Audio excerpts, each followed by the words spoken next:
अद्योलिखित पद्यांश पर आधारित प्रश्नों के उत्तर दीजिए। ये 6 नंबर का होगा। 2 प्लस 2 यानी बराबर 6 नंबर। जितना जितना करते उतने उतने नंबर मिले।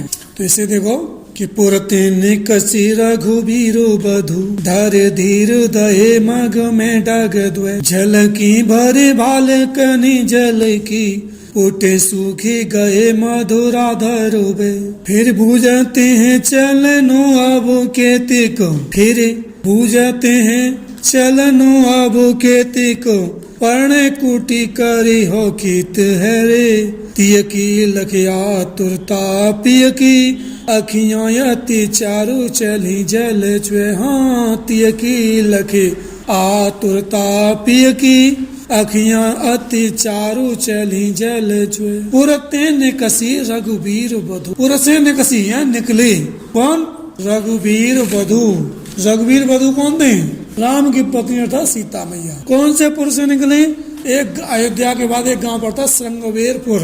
उस श्रृंगवेरपुर से जब निकले चल रही धर धीर दये मग में धर धीर का धर के धीर धर के यानी धैर्य के साथ में कह पाए दये रास्ता में दुए डग चल पाए धर धीर दये मग में डग दुए डग दे पाए। तब तक क्या हुआ कि झलकी भरे भाले कनी जल की झलकी भारे भले भरे भरे भाल कनी जल के झलके आई का झलके आई भाल पे काय पे भाल मानो माथे पे विवेक के लगे आई का झलके आई कनी जल की पसीना की बूंदे किने माथे झलके आई सीता मैया के।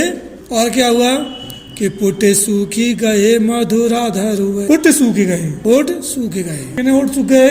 जब ओट सूख गए थक गए तो अल्लाह बात बदल के बोले कि अगर हम अब हारे गए हम चलो जा रहे हो तो नो कहेंगे भगवान तुमसे तो बहुत माने करी कि बन को मत जो झइए रहो बन में परेशानी है और तुम यहाँ खीर खाए चली जाओ है। तासे बात बदल के बोली क्या बोली कि फिर बूझते हैं चलनो अब खेती को क्या बुझे नहीं फिर चलनो अब खेती को अब कितना वो चलना पड़े हो यानी कितना वो चलना किसने बुझी किसने बुझी और क्या बुझी पर्ण कुटी करी हो कित है पर्ण कुटी करे हो कित है और तुम पत्तों की कुटी बनाओगे तो कितनी दूर बनाओ वन में आए तो गए हैं। तिय की लकिया तुरता पिय की अति चारु चली जल चुए। तिय की लखे तिय माने पत्नी आतुरता यानी परेशानी तो देख करके पिय की आंखों में अति चारु चली जल चुए।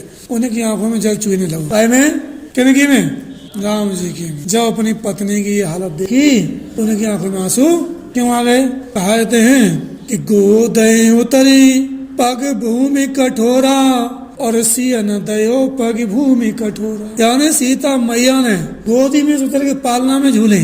पालना में से कभी भी जमीन पर नंगे पाए इतने बड़े राजा की लड़की बहुत रईस खानदान से कभी दुख नहीं देखा। तो राम जी ने सोचा आज ये वन में जा रही हैं। इसी बात को देख करके श्री राम की आंखों में आंसू क्या देख करके तिय की आतुरता देख करके पत्नी की परेशानी देख कर आंखों में आंसू समझ में आ गया। प्रश्न देखो उपर्युक्त पद्यांश का संदर्भ लिखिए। उपर्युक्त पद्यांश का संदर्भ लिखले हुए प्रस्तुत पद्यांश। देखो एक बात तो ध्यान कभी कभी भूल जाते तुम लोग गद्यांश लिखें या पद्यांश लिखें श्लोक लिखें काव्यखंड लिखें आधी दिक्कत तो उस दिक्कत को दूर करने के लिए पेपर में देख लो क्या लिखा है पद्यांश लिखा है तो उसको लिखो प्रस्तुत पद्यांश हमारी पाठ्य पुस्तक हिंदी काव्यखंड के वनपथ शीर्षक से लिया गया है या पाठ से लिया गया खंड से। इसके रचयिता गोस्वामी तुलसीदास जी और इतना लगा तो 2 नंबर मिलेंगे। अगला प्रश्न है 2 इसमें किसकी रेखांकित अंश की व्याख्या कीजिए। जिस पर रेखा खड़ी हो उसकी व्याख्या करनी है। पूरे की व्याख्या बता दी है जितने की बूझी जाए उतने की पर अभी तुम्हें पूरे की करनी है। वहाँ पेपर में जो पूछे उतने करे हुए सही है। सीता जी ने राम से क्या पूछा कौन बताएगा? बताओ। एक पत्तों की कुटिया कितनी दूर बनाओगे और कोई बताएगा? रौनक वेरी गुड। तो सीता जी फिर पूछती है चलनो अब केतिक यानी हमें कितना और चलना पड़ेगा। पर्ण कुटी करियो कितने हैं कहाँ पर अपने पत्तों की कुटी बनाओगे प्रभु अब चलना पड़ेगा और कहाँ पर अपना निवास स्थान यही तो पूछा। जब तक ढंग से पढ़ोगे नहीं तो वही लाइक और शेयर कमेंट में लिखें कि क्या पूछा। ठीक है, बैठ जाओ, धन्यवाद, करते जाओ और लग जाओ, अभी करके दिखाओ और अपना अपना कमेंट भेजो।